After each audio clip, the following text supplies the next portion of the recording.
And we did trigger a hold right at startup there. You saw we got a hold on the booster.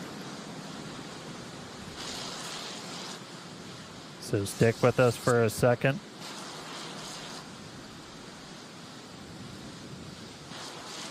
Go. So we did trigger a hold on the booster. That aborted our liftoff as we were starting to light those Raptor engines.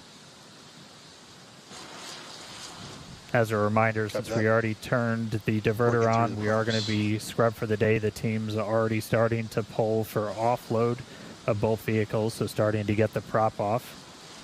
Go. So we did trigger a hold on the booster. That aborted our liftoff as we were starting to light. We'll take a little bit of time to look into what triggered that abort. Usually we'll take some data review for all of our teams. But again, we did abort on the startup of the booster.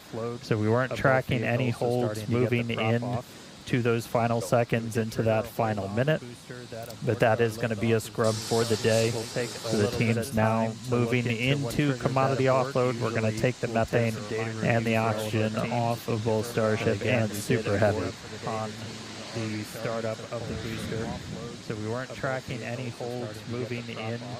So not the end result you're looking for, but we've got vehicle there still on the pad, and they're going to get these commodities offloaded. We'll take some time, dig into what triggered that abort once the booster was igniting to launch, and then we'll figure out what our path forward is going to be.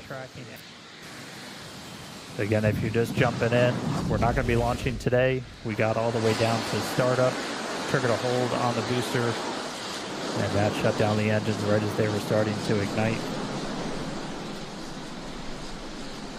All right, so at this point, they're going to get into offload. We're going to get all the methane, all the oxygen off the vehicle, and then we'll figure out next steps. So we did trigger a hold right. No Starship launch today. We'll dig in with the teams, figure out what happened, and figure out when our next attempt is going to be. Stick with us and obviously, we're going to keep you updated as well. So we'll dig into what our recycle time is, when we're going to be able to try again. Be sure to follow us on X at SpaceX. We're going to share updates there as soon as more information becomes available and when we can get back for flying. So, as a reminder, thanks for tuning in today. Hopefully we'll be back.